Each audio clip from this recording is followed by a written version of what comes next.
Do you want to meet a ghost? Do you want to meet a Do you ghost? want to meet a ghost? Do you want to meet a ghost? I'm Emily. And I'm Chelsea, We're two lifelong horror fans. here to discuss old favorites and discover new ones. We summarize the whole movie. Spoilers and all. Do you want to meet a ghost? Let's press play. So today we're discussing the movie Infinity Pool, which is from this year, 2023. It is written and directed by Brandon Cronenberg, son of David Cronenberg, and it stars Alexander Skarsgård as James, Mia Goth as Gabby, and Cleopatra Coleman as James's wife, Em. My experience with this movie is that I really knew nothing about it except from seeing the poster around, but I hadn't really seen any previews, and I think I kind of knew there were like weird masks in the movie. So I went into this not knowing anything, and I was delighted by it completely. I like how it's just a really good science fiction-y sort of tale, and I had no idea what it was about, and I loved seeing it for the first time. I thought it was great. And I've watched it probably 3 times since then, and I think you've probably watched Hell it the yeah. same amount of times as me, Oh, because this yes. seems to be a movie we both keep going back to for some reason. So Yeah. tell me about your experience of like watching it for the first time or consecutive times. Like, what is your overall thought of this movie? I also went in pretty blind. I don't think I even really watched a trailer for it. I saw the cast, I saw the director, and I was like, yes, I'm ready for this. Mia Goth sold. Absolutely hyped right from the beginning. Yeah. And I do just keep coming back to it. I was obsessed with it when I first saw it. It's so bizarre and weirdly sexual, which I think gets me You can too. always count on a Cronenberg Yeah. to make a weirdly sexual Weirdly movie. sexual. But me and you, okay, I think I kind of figured out our obsession with it. Okay. Because we both are very amused by weirdly sexual things. I think that's why I'm drawn to it. I think it's interesting from that aspect, and yeah. Those bizarre erotica ads. There's just I something get about a lot of erotica ads on Instagram. Crimes of the Future, which was David Cronenberg's movie, came out right around the same time, and the subject matter that deals with is so interesting. He just shoehorns kink into his movies, and it seems Mhm. like Brandon follows in those same footsteps, which I love. And I Yeah. think people are really quick to dismiss somebody related to a famous director, but I love what Brandon Cronenberg's doing. Like, I think I'm just so looking forward to seeing what else he does, especially knowing he also wrote this movie. I think that just adds so much enjoyment to it for me to know he wrote it and directed it. And it's very uniquely his movie. The whole thing. It feels distinctly like his too. Yes. I get the feeling that maybe James was inspired by himself, which is a little concerning. Well, at least from the point of like kind of his own commentary on, we learn more about this later, but James, the main character, is a writer, but he seems to only have been published because of his wife's father, who's rich and has money. He's kind of an untalented Nepo baby, which is just an interesting commentary to come from the son of a very famous director. But I love it. I'm here for it. Yeah. You could tell he put his foot in it. That's like a thing people say, I guess, when they really give it their all and they like put their heart and soul into something. Uh-huh. He really put his foot in this one. He did put his foot in it. In more ways than one. There's feet. It's true. It's true. So basically, this movie starts out with a black screen. You hear a woman and man talking. The woman says, "Didn't you just say you can't feed yourself white sand brain death?" Which makes no sense to any of us watching. And the man answers and insists that he only asked her if she was ready to go get breakfast. And she insists that he said the weird phrase. That's our first taste of James and Em, who are this couple that are kind of on the outs with each other. But we soon figure out that they're on vacation. They're staying in a hotel at a resort. They do get up, they go to breakfast, and then those establishing shots of the beautiful resort grounds, and then the inverted sweeping camera that turns it on its head, and then that's our introduction to Infinity Pool. At breakfast, we see a waiter standing with weird people in masks. They're all wearing weird different masks. The first mask has like a bunch of holes in, it kind of looks Ugh. gross. Some kind of look like fish skin or like raw meat. But basically, the employees telling the guests and us about the traditions of this fictional land called La Tolka, which is where the resort is. So we learn a couple little things about Latolka. And I also like that intro because whenever I see masks, I can't help but think of The Wicker Man. And I think The Wicker Man is a really cool movie dealing with an outsider in a place that they don't belong. But I do like that The Wicker Man subverts that subject in a really brilliant way. But yeah, I can't help but think of The Wicker Man with that opening. I kind of love that. At the table, they discuss things. We kind of find out that M said it was James's idea to come on vacation here because he's looking for inspiration for his writing. She's trying to have fun. She wants to go on a boat tour or go for dinner or something, and James really isn't responsive. So she kind of dismisses him and excuses herself to the beach. She asks him that he meet her there. Once he goes down to the beach, there's a bunch of locals speeding on four-wheelers and like driving over picnic blankets, and people are yelling and it's chaos. James kind of questions that out loud. He's asking what's going on, and then enter Mia Goth. She is a character that's also on vacation. She kind of just starts talking to him, tells him that she really enjoyed his book, explains that she's been seeing him around the resort for a few days and she's wanted to approach him, and she goes and invites him for dinner that night at the Chinese restaurant in town. We also meet Gabby's partner Albin, who's Swiss. You could tell there's a big age difference with Albin being much older.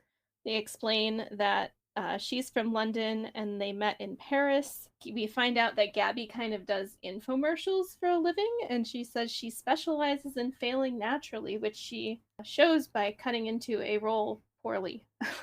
And then the interesting thing about this dinner is we kind of see some like sensual close-up shots of conversation between James and Gabby, and they're kind of just establishing to us that they're kind of interested in each other, despite them both being there with their respective partners. So any thoughts so far on what we've seen in the movie to this point? What are your thoughts on this fictional resort property? Right off the bat, I hate James. Yeah, I can't stand him.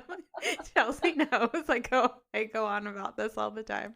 Hate him. The way he's incredibly off-putting. He's so off-putting, like right from the beginning, where she's saying like, "Hey, you were talking in your sleep," and he's like, "No, I wasn't." Like, and then she's just trying to enjoy the vacation, and he's like, "No, I don't want to go on a boat ride. I don't want to go to dinner." Just writes her off. And the way that he flirts with Mia Goth's character, like right in front of his wife too, I didn't like that.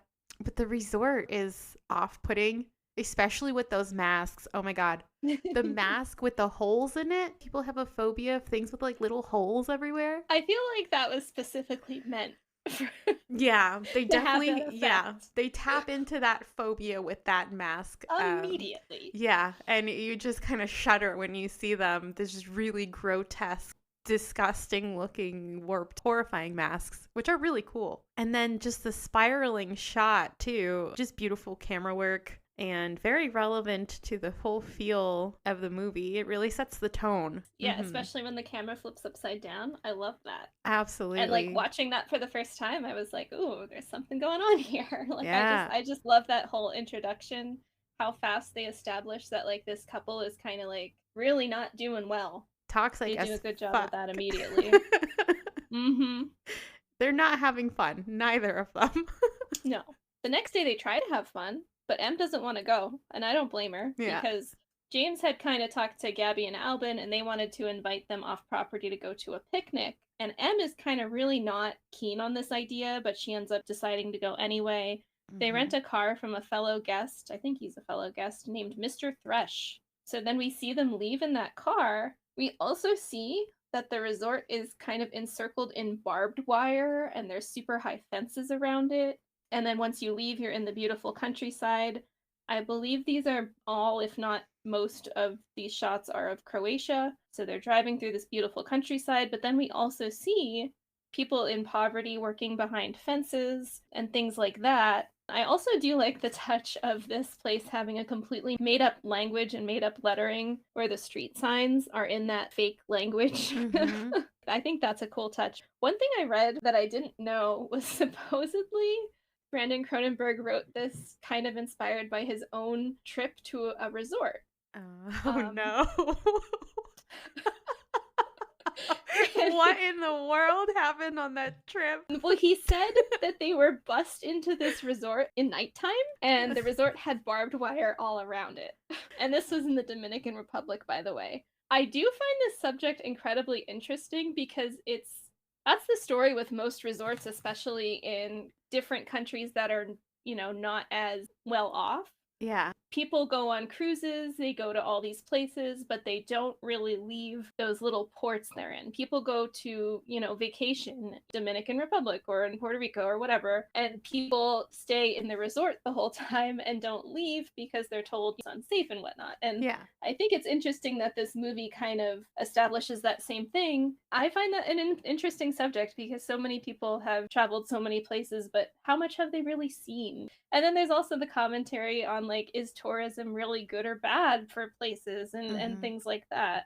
So I find that really interesting. But Yeah. I thought that was a really funny interview where I like that he was just like, yeah, I kind of experienced this, so I'm writing about it. Like, I want to know more about his experience there. But I but know. it's true. Like, a lot of these resorts in these poor countries are just little pockets of luxury just a in the pocket, like a middle bubble. of a Yeah. slum that is Yeah. infested with crime and corruption. And if you leave your resort and just walk around for a few minutes in any direction, it's like shocking. They established that pretty well, so we pretty soon know there's something off about this resort. They end up having their little picnic. Albin cooks up some sausages, which is just funny and dumb.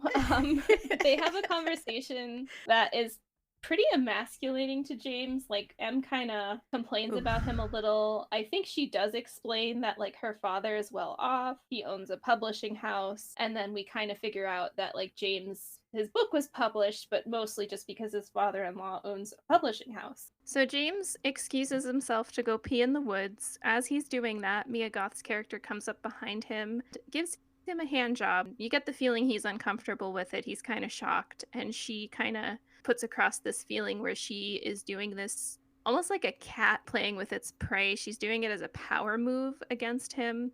So it's a pretty uncomfortable scene. I did read about this scene, and in the uncut version, which I did also watch, there's a whole penis prosthetic, which apparently was like a labor of love to make. It took them a while to make it perfectly, which I found kind of interesting. As always, I kind of get upset at movie ratings because the cut versions and uncut versions of stuff is so silly to me personally. What bumps up a rating from one movie to another is strange. Like, you can't really show an erect penis without getting an NC-17 rating. Apparently not even if it's fake. So there's like all this kind of strange rules with movie ratings that I do get upset about because I think it's silly. You should know what you're going into, but I don't think that things should be censored, really. Anyway, after that scene, the next thing we see is them heading back to the resort. So after this scene, we get them heading back to the resort, but they're all pretty plastered. They kind of discuss who's going to drive, and James decides he's the least drunk, so he'll drive. So as they're driving back, it's nighttime. He suddenly hits a man crossing the street. The man's dead. It's pretty apparent that he's dead. Everyone starts panicking. Em wants to call the police and tell them it's an accident, but Gabby talks them out of it and insists that it's a corrupt country. The police will just kill them anyway. So she tells them to get back in the car and they'll just go back to the resort. They kind of have to bargain with the guards to let them back in because they weren't supposed to leave anyway, but they do get back in. The next morning, James is woken up by a knock at the door. It's a police officer. He drives them out to a dystopian police station. They are separated to be interviewed. A detective meets with James and he explains that his relative, Mr. Thresh, is the one that rented him the car. And he'd really appreciate if James just went along with his story as to not incriminate I think it was his uncle. So James, for some reason, even though there's no personal gain in the situation, is like, yeah, sure, okay. Just a dumbass. He's dumb, the detective yeah. also kind of says the story, and he's like, well, Em already agreed that this is what the story was. We don't know if she did or not. But James just kind of goes along with what he says. But he does proceed to explain that in Latolka, if you've killed a man, even by accident, the eldest son in the family can kill you. If there's no son, the state does the execution. It's called the Revised Process of Doubles Act, where for a fee, they'll build an exact double of your body that will be executed instead of you. The double does retain the person's memories, and they do consider themselves guilty of this crime. He does explain, and I just find this part funny, that it's a tourism initiative. Then we see a montage of him like taking the money out of an ATM, paying the money. James is in a paper gown and latex swim cap. He's terrified. People are taking his measurements. Then they lead him to this weird tiled closet thing where he steps into this goopy red liquid, which fills in around him. And while that happens, he starts having these kaleidoscope-like visions of the Eki mask, Gabby nude and dancing, and all kind of other weird visions. Eventually he wakes up. Em explains that the process has worked, and he's taken to see his double, which wakes up, gasps, scares the shit out of him. Em and James are told they have to be present for the execution. Em does not want to be, but they have to be. Any thoughts about this? I thought it was so interesting when the detective started explaining the doubles act. I had no idea this movie was about clones. I didn't know what it was about, but I was on board for that, really. Like, I thought that was so cool. Like, yeah, it all what an happens, interesting path. It happens really quickly. You're kind of left feeling as confused as Em and James probably felt. It's like a whirlwind. Yeah, very whirlwind. And like I remember just getting that gut sink feeling when they knock on the door and they get caught and they get, you know, taken like just like, oh no, what's gonna happen now? And it's the kaleidoscope. It's just really pretty, the shots, those type of shots that they do. The whole kaleidoscope, multicolored kind of thing. And that gloopy. When you said gloopy, I'm like, It was gloopy. It was. It's so like, gross. I feel like if you slapped it, it would make like a... like goo that you make like slime or something. Yeah, and but it's like weirdly textured. Like, it's not smooth. It's got a texture to it. I feel like it's pureed cottage cheese. Oh God, what a description!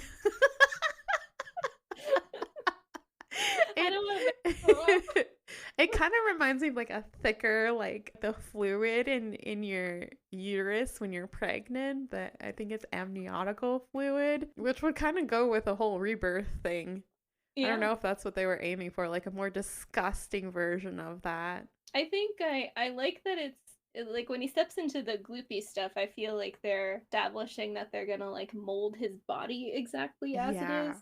Which I don't know how that stuff does the magic. I feel like that gloop can't be that powerful. I have a question for you, Chelsea. What do you think that gloop smells like? Oh, I don't know. I was hoping maybe nothing. Maybe like melted plastic or something. But what if it smells like blood pudding? Ew! I feel like it smells musty. Like dried spit. I don't know. It looks the bodily so gross. Fluid smell. I don't know. Something gross. So we don't. Is it organic matter or is it plastic or latex or? All right, I know. I'll just share my theory right now. Okay.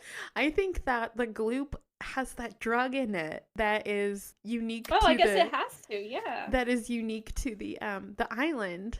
Because it's just a heavily regulated drug. You're not allowed to use it outside of religious purposes for the locals only. Basically end up doing the drug and they have like the same type of visions as when you're getting cloned. Exactly, yeah. I agree with that. That's my theory. Then the next thing we see the execution room, which is a dimly lit room. It's like in a little arena. It kind of has like bleachers. James's double is tied to a pole in the middle wearing a white gown where his stomach's exposed.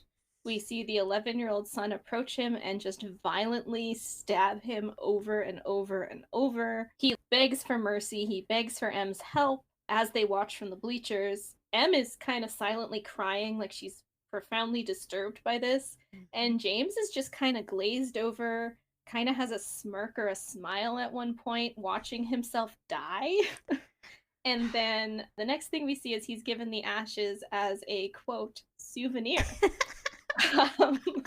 Which I love. Here, just take these ashes home. When they get back to the room, Em's trying to pack to leave. James can't find his passport.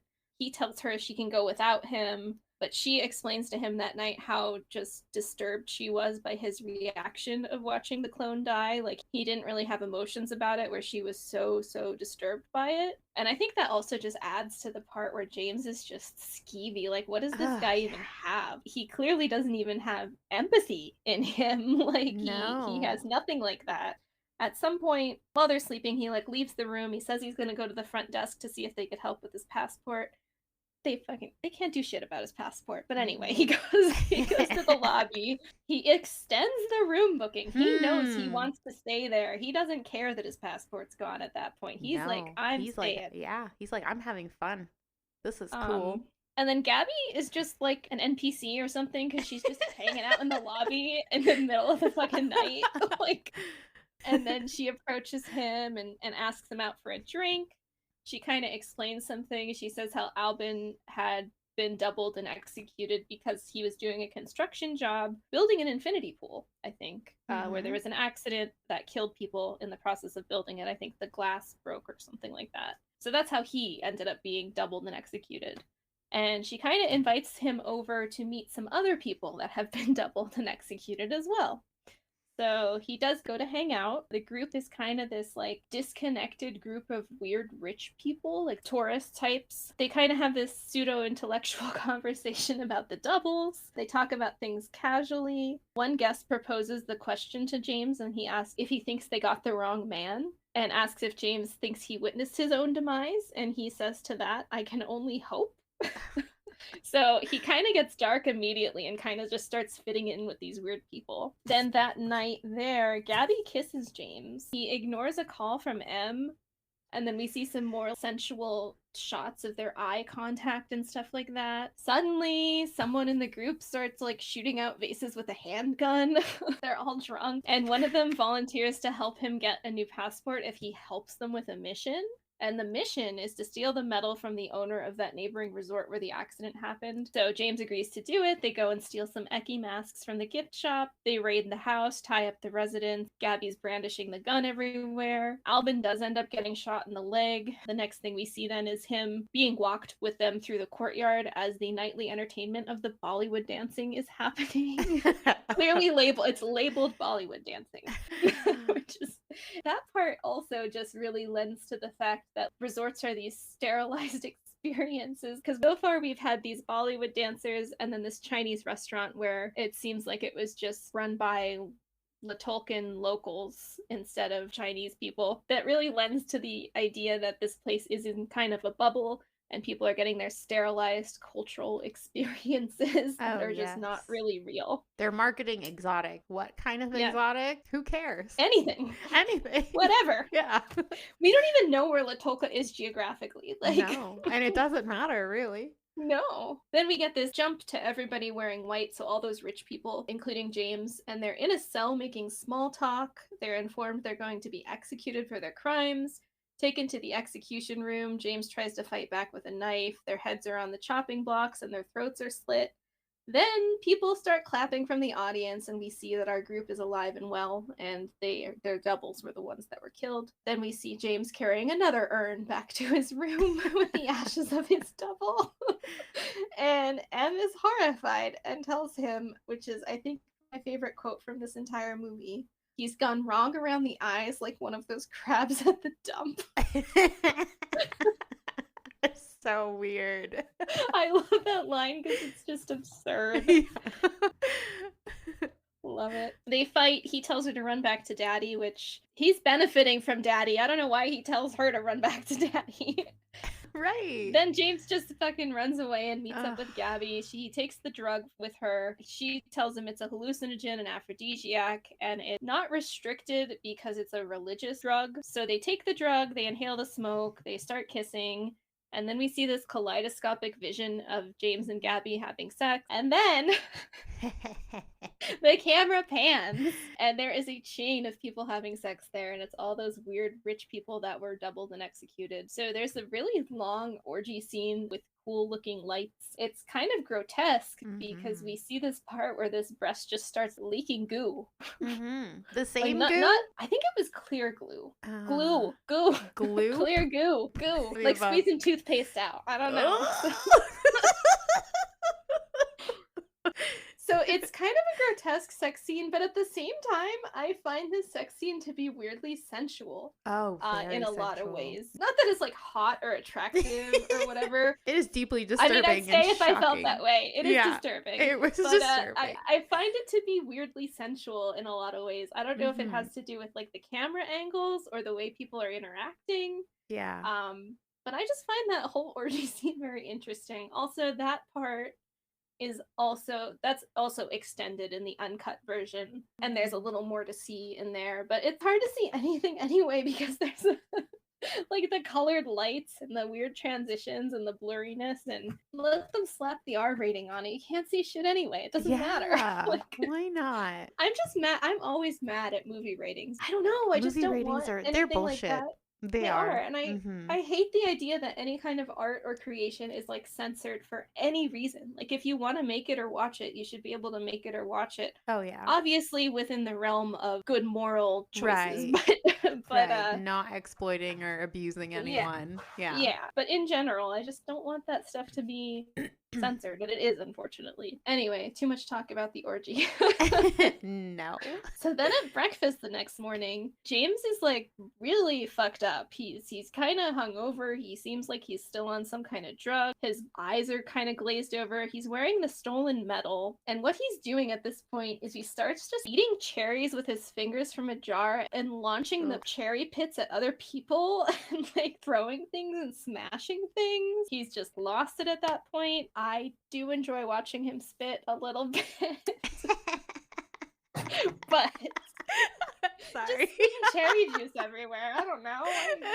Whatever.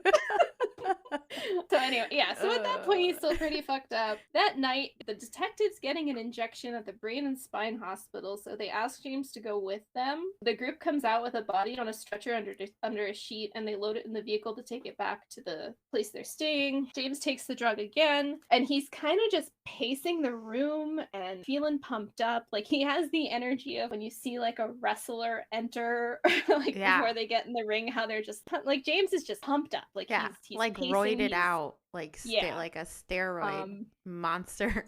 He's a monster at this Yes. point. You can kind of tell too that he's just messed up. He probably has no coherent thoughts in his head at this point. No thoughts, just vibes. So there's a man kneeling on the floor. That's the body, the man that they took from the hospital, but he has a red pillowcase over his head. So James just starts like kicking the man and hitting the man. He gets carried away. Everybody's just watching as he's beating the shit out of this guy, and Gabby especially, she's circling him like a shark, kind of amused at his sadisticness here.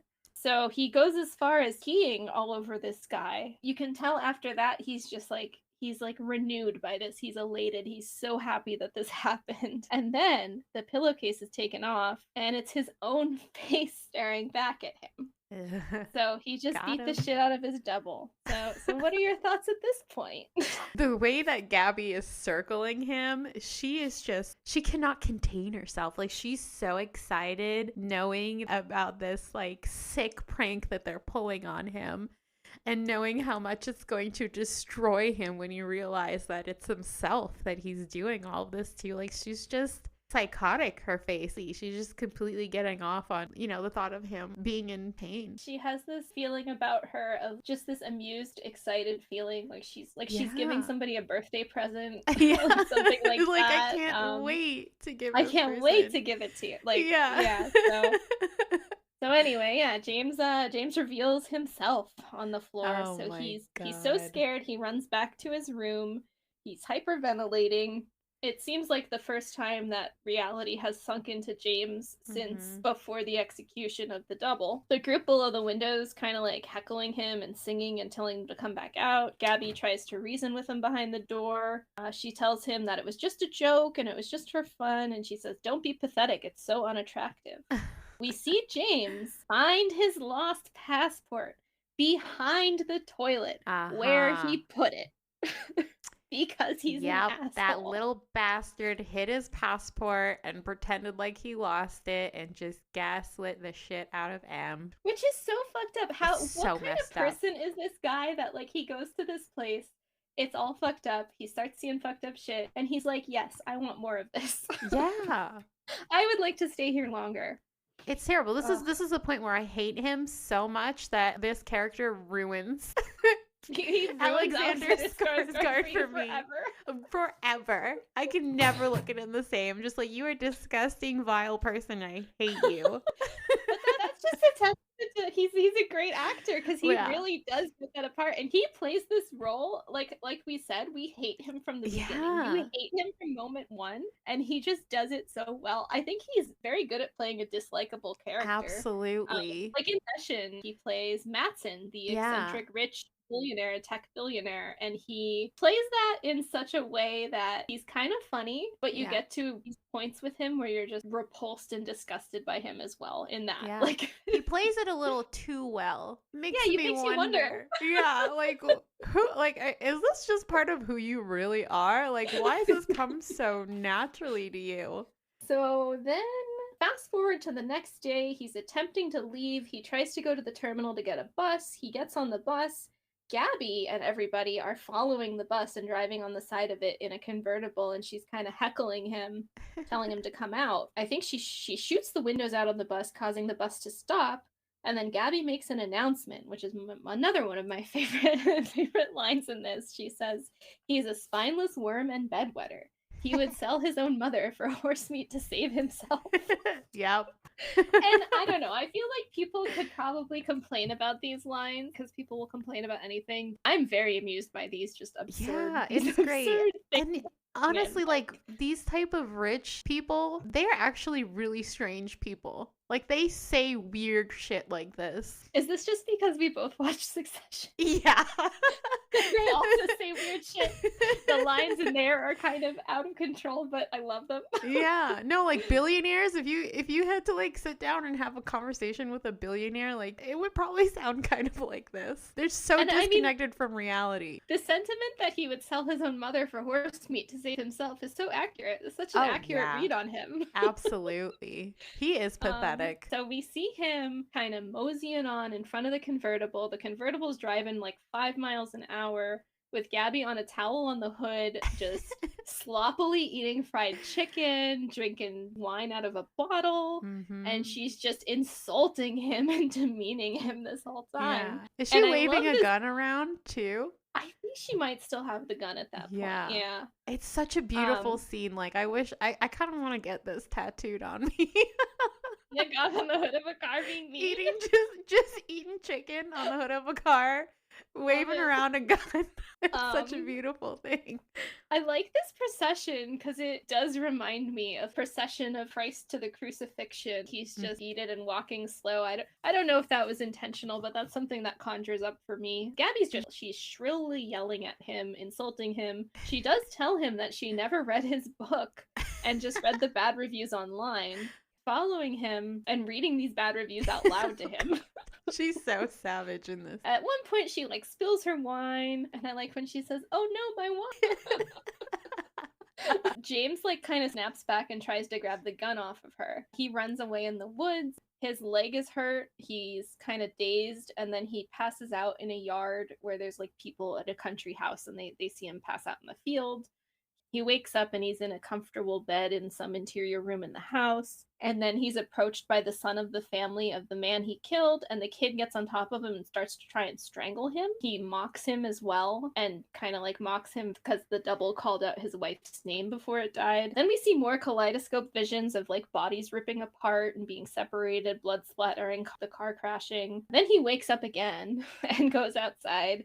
Blinded by the sudden headlights on a line of cars, the group is back. Gabby commands somebody to bring the dog. We see that the dog is him, another one of his doubles. He's on his hands and knees with a collar and a leash, and she gives him a knife to sacrifice the dog. And also, this thing they're calling the dog is just his double, but he's really feral. He's acting like a dog. Like, it gives you the feeling that you would not be able to communicate. Yeah, just a with total the animal, dog. like crawling on all fours on a leash. Is he on a leash? Does he have a collar? He is, I think, well, both, I think. And naked, just dirty, naked, crawling on all fours, snarling. It's such a sight. I also just like how much this touches on like random kink shit. Oh, yeah. Him being walked around in like a leather dog harness. And also right before that, her just humiliating him from the road of the car. Yeah. Just like random shit like that. I love it. So then she tells him to sacrifice the dog. He says, "Fuck you," and throws the knife. But then he's attacked and like mauled by the double. So they're grappling around. The double tries to strangle him, but then he ends up getting the upper hand, beats it to death, and then we see the camera pan over just this caved in head, basically. Oof. Which is really gross looking, but also very realistic looking. Oh yeah, that's that body horror, that good stuff. And then we get the pivotal scene in this movie, which is James kind of like sobbing, not sobbing, but just like quietly sobbing, glazed in sweat, and she sits down and kind of hugs him into her chest, and he's helpless like a baby at this point. Like he's broken and helpless. So she's just caressing him and he's sobbing, and then she takes a boob out and rubs blood all over it and offers it to him, and he suckles on it for like an extensively long time, which was probably 5 seconds, but it felt like forever. Yeah. And then the scene changes. Oh my gosh. She does call him a sucky baby. She does, yes. And that's what she's made him. So then we see after that, James is kind of cleaned up. He's back in his hotel room. He's on the phone with Em, telling her he's going to return. He's packing the third urn in his suitcase to take home. He's fucking taking the double's ashes all home. And he like lets her know when his flight's going to land. He boards the bus, and all the other people are on the bus too. So Albin and Gabby and everybody else. And they're just having the most painful small talk in the world. They're talking about spare keys, paying contractors, rearranging the house, what they're going to do when they get back. So once again, none of them have been grown or changed by this experience. And you kind of get the feeling that once a year they go to this resort to let out all of their animalistic urges and have no repercussions, and then go back to real life. The boarding call's announced. Albin and Gabby say goodbye. They tell him they hope they see him next year. Like, yeah, come back and do fucked up shit with us. Like, they seem so normal in this moment. Like, they didn't do any of this stuff. Like, they just had a normal vacation. Yeah. So then we see James quiet and alone in the terminal. Then after everybody leaves, he looks at his passport, and then it cuts to that final scene where we see pouring rain on the island, because we were told earlier that the tourist season goes into an off season when it's the rainy season, so it's the start of the rainy season. So he's sitting in a lounge chair soaking wet on this like patio of like a forest of umbrellas and like stuff like that, and he's just getting soaking wet in the rain. We see a silhouette, and then that's the end. What are your thoughts on the end? Just such a journey. It is a journey. It's a great ending. It's really horrifying in a lot of ways. We just see Gabby finally break him like she wanted to do. Yeah, you see him completely broken. You see like this ego death happening. I think there's some themes here. You know how people take psychedelics and they say they experience some type of ego death. I think they're trying to go for something like that here as well. Male ego in general, societally, the fragility of male ego. He tries so hard to cling on to his ego in the beginning by following around Gabby, because she just gives him a little bit of validation. Yeah. And then she just completely takes it all away from him and destroys him. Yeah, and he's left right down. Yeah. He's just left a shell of a person. I think it's hard for him to go back to his normal life like they can. Like, he's just a completely broken person now, and it's like he was like he reborn in a way at this resort. So, I mean, part of him died there. I think those urns that he's clinging to are the dead parts of himself. Like, maybe he's grieving himself in a way. I don't know. Yeah, I don't know why he wants to bring the urns home. Like, does he just feel responsible for them? Like, I don't know. I like that the ending does feel kind of like a rebirth. Like, it's, and I don't want to get too heavy-handed into like meanings and stuff like that, but I do think like the basic gist of it is like what we said, where it's a kind of a commentary on like, first of all, what would you do if you could get away with anything? But also like somebody like James who's susceptible to all of this peer pressure, because it is peer pressure. I mean, I know they're all, you know, over the age of 30, but it's peer pressure that he wants to, you know, impress these people and kind of have a wild experience. Yeah, and I find that ending interesting because it's really just Gabby ultimately doing her final act of breaking him. And people complain about this movie, and I see, like, you know, I read on Letterboxd or whatever, people say that it's kind of incoherent, or it's too long, or it's boring. And I don't feel like that for a moment in this movie. I'm not even a movie rewatcher, and I have watched this like 4 times. No, it's so good. It's really good. And then Mia Goth's performance towards the end, like, is really impressive. Like, she just takes the character to a whole other level when they're following him in the bus and she's screaming and she's just completely unhinged and deranged, which she does so well. I love her for that. And what is Gabby's motivation? Her motivation really is just to find a target and like corrupt somebody, basically. Like, she just wants to play like a cat and mouse game with somebody. Like, and her pet.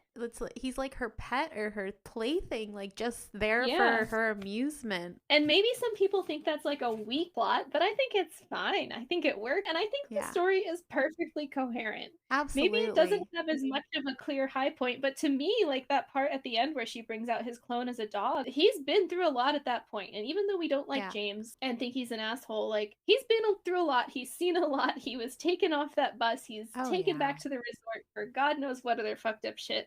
Then he, wakes up in a strange room, and then he goes outside and he has to kill his double himself. Yeah. Who's a rabid dog. But like, it makes sense to me. Rich people do crazy things in order to feel joy, I think, because they have so much maybe resources. She's looking for the next exciting thing. Yeah, the next high. Like, imagine you have so much money, you can vacation as much as you want and do anything, any type of experience, or you could do anything you want. That's going to get tiring after a while. It kind of reminds me of that submarine guy. Those wealthy people that wanted to take... the submarine billionaires that just did something because they could do it. Just because they could do it and they wanted to do it and everyone was telling them, no, this is dangerous to you and other people. And they're like, I don't care. Here's my money. Exactly. Yeah. Certain people just don't think of a repercussion. And then the people in this story are especially not thinking of a repercussion because there is none. They have enough money that they could keep getting away with this. Right. The police station and the island is going to keep accepting the money. They don't care. They'll do it all day. Like, they're not going to tell them they have to stop. It's very disturbing watching people give in to all of their desires, totally disregarding any type of moral compass or empathy. And the way that they pretty much break every law in this country, especially the most horrendous ones.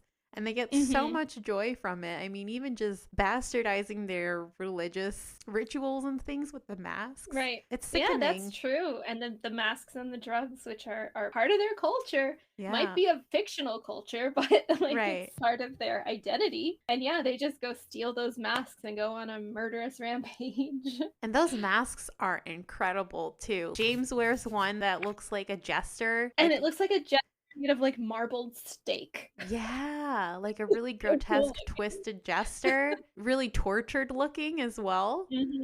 And then another one I think was like, it's like a pig mask with like money coming out of it, like coins and stuffed in the mouth or something like that. Like they're kind of I don't remember that one, but I'll have to look for a picture of it. Yeah, I think it was something like that. The masks are just caricatures of themselves, which I think is really, really cool. I kind of want to get one of those masks. I want to like kind of start a mask collection. Nice.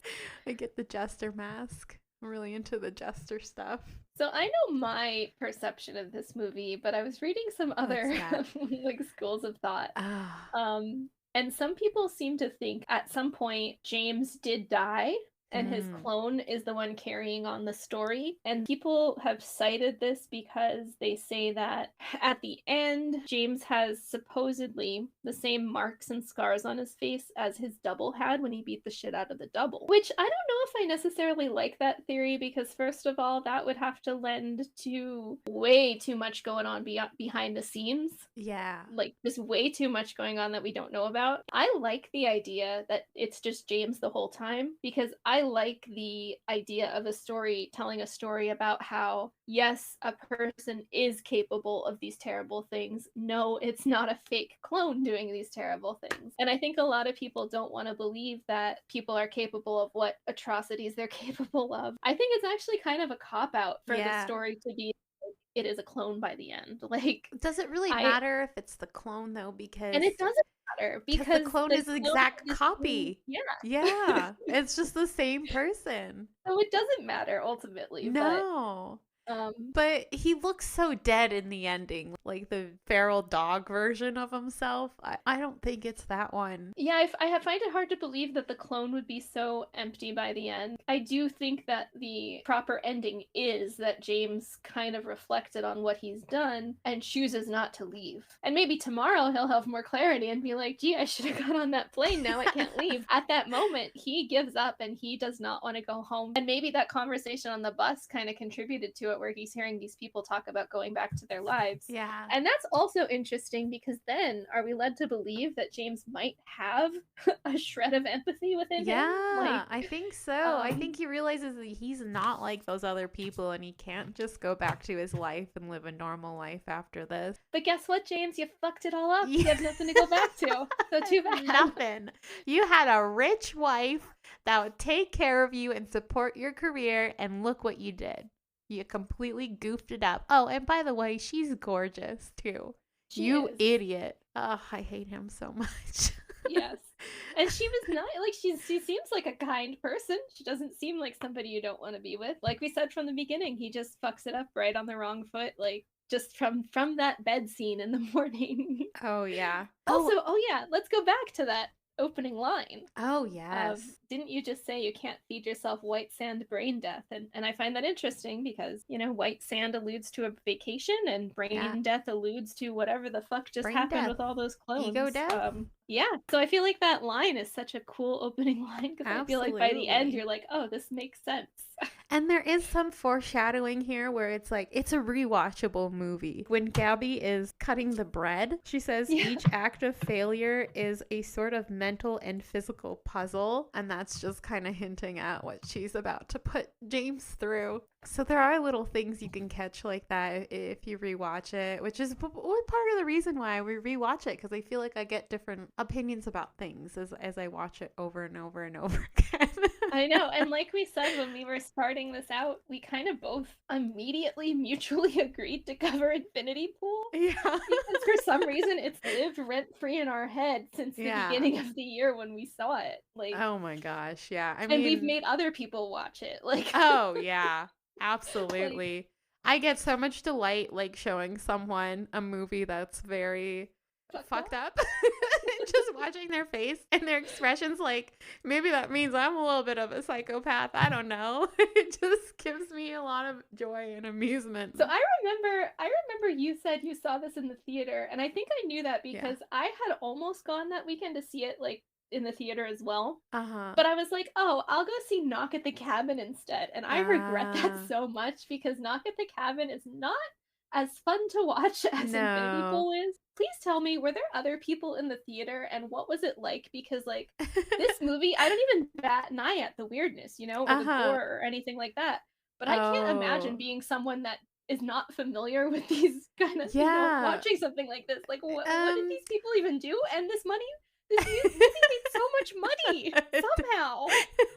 Well, I think there was a lot of hype around the movie in the horror community, and I remember probably because of Mia Goth. Mia Goth, I mean, Brandon Cronenberg's other movies did pretty well. People liked those. Absolutely, it's got the Cronenberg name. Like, there's gonna be a certain amount of people that's gonna really want to see that. I wonder how many people took a date to this movie, like a new date, like someone they didn't know very well.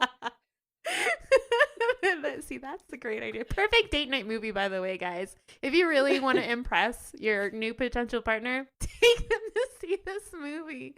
No, I mean, there was a decent amount of people in the movie theater from what I remember. I dragged my sister to, it was a movie theater that was like a 50-minute drive from my house, because you need to find a theater. You were like, I'm gonna see this in the good theater. Oh yeah, well, I don't even know if it was playing in our local theater, because my local theater is really small and they don't have a wide range of movies. Like, they'll have the most popular movies out, but this other movie theater, they have special movies, like more indie movies or like deep cut movies that are not being released in every theater. Yeah, so we took the drive down there. I dragged my sister. We both really loved the movie. We were just like, it really captures and holds your attention. Like, it's just so bizarre. I also just wonder if, because of our own specific perspectives, where you and I both had a visceral reaction to James being like that shitty Yeah. partner that doesn't want to do anything. He's feeling So sorry for himself for relatable. no reason.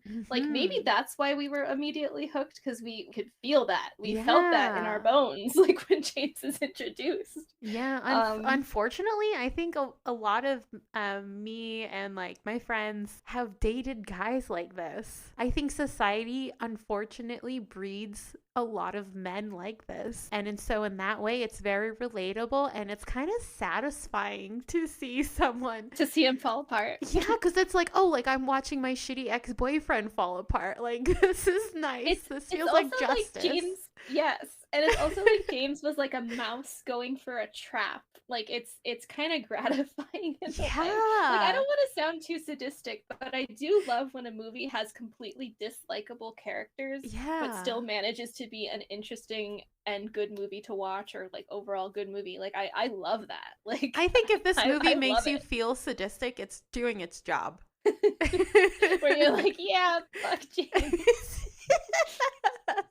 But when you were saying about the kink thing in the Cronenbergs, like there is a certain amount of horror in seeing a kink that is not your thing. Cronenbergs do this thing where they'll take a kink and they'll just take it that much further.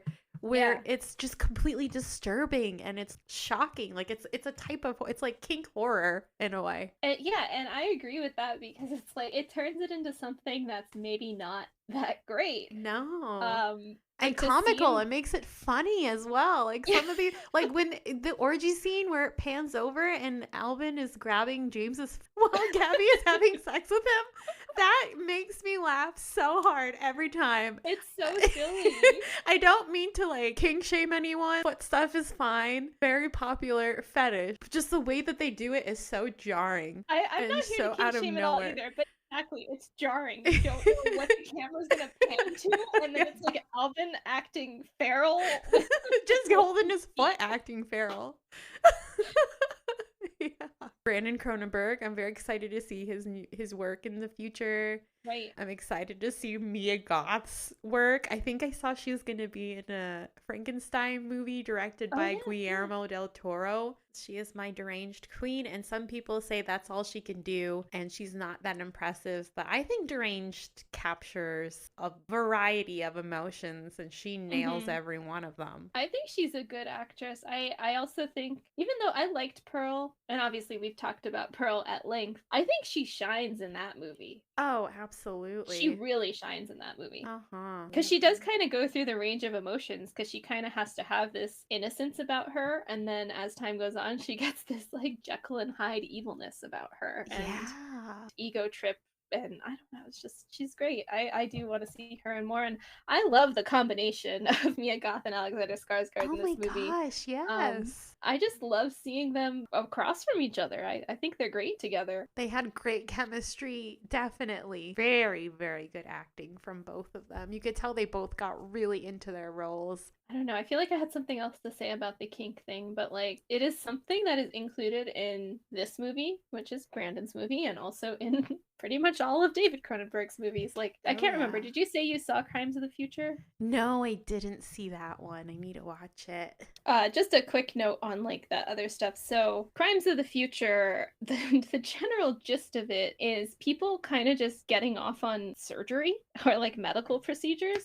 That was so interesting to watch, like after I watched Infinity Pool, because it is the newest David Cronenberg movie. And like we said, their movies are different, but they have the same vibes. It's like admirable to me. I just think it's the coolest thing. And I really hope to see more from Brandon Cronenberg, and I'm sure we will. And I have to catch up on the other movies he made, because I have not seen Possessor. And I forget what the other one's called, but I do need to watch those. I'm pretty sure I've seen Possessor. But yeah, this movie in particular, you could definitely tell that there was some inspiration from his father, but he made it his own thing. It had the kind of new horror art house vibe to it. Yeah, and also the very popular recent genre of like rich people doing fucked up shit. Yeah, love that. I can't get enough of that, to be honest. I know, I'm not sick of it. I'm never going to be sick of it. I don't care if they keep making movies. Don't get us started on Succession, please. We love Succession. I mean, White Lotus isn't necessarily about like rich people, but they are kind of disconnected, and it does center around a resort. So it's Mhm. also kind of funny to like watch White Lotus and then watch Infinity Pool. I need Because to you're like, watch what would that. happen if these two things combined? But also like the menu. The menu is a commentary on Oh, rich people and yeah. the fucked up shit they do. And Absolutely. I like this genre. I hope there's more. I don't care. I want more. Yeah. It's entertaining, definitely. Sign me up. And like this movie, it's just a guy just being torn apart as time goes on by these asshole rich people, and that's fine. Maybe James shouldn't be so susceptible to fucked up people telling him to do fucked up shit. Exactly. But then we wouldn't have a movie, so. Okay, so it's time for our random question of the episode. And this time, question is, so if you had been part of this movie, what prop from the movie would you have been scrambling to take home with you? If anything. I would want an Chelsea. urn. I want an urn. My All my three brain even. immediately goes to the ejaculating dick.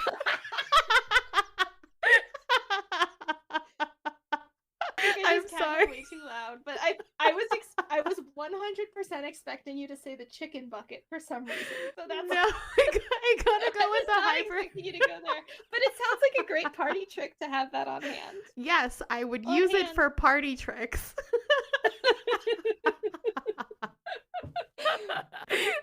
That's what it's meant for, you know? Yeah. No, but like that's probably the most expensive prop on that movie, to be honest. The best Yeah, probably resale. Time-consuming thing too. Yeah, I mean, no, but have you ever seen like these elaborate dildos?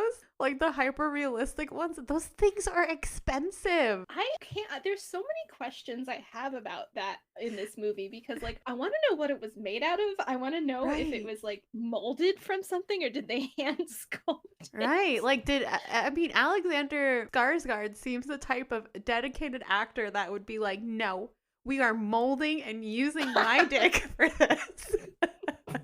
And you will study me. And that is how you will make this. You're gonna draw me from charcoal pencils. And... the one thing that's kind of funny about the prosthetic, I'm just gonna have to let you like give you like my login for my account to watch this or something. The prosthetic is like the way they shoot it is it's shot from the side and there's hands on it, so you only see like the tip kind of. Oh. The way that it's being held and the angle that it's at, it literally looks like it's like straight as a board. Like, No curve. Well, not even that. Like it just looks like a cartoon. Like it's just horizontally pointing out, and it just doesn't seem like an organic angle. Oh. Which is the only thing that throws that scene off. But I know they worked so hard on it, and I know they did the best they could. It just is like a straight line. Like, oh, jeez. I do need to see this now. just shooting forward like a gun. Like pew pew. I was like, please don't ask this question because there's only one answer for me. Oh, you know what? I said an urn, but you know, maybe I'd want the Eki mask with all the holes in Okay, it. you know what? All jokes aside, I'm gonna take one of those cool masks. Those things Yeah. are sick. Not the ones with the holes in them. That's too I gross. want that one. You want that one? That's I like want that one. The first one we see in the movie. that is the most horrifying one, hands down. All right. Well, there we have our answers, and I guess that's it for Infinity Pool. May your DVDs never be scratched. May your VCR never be hungry. May the film reel never break. Thanks for listening. Stay tuned for more.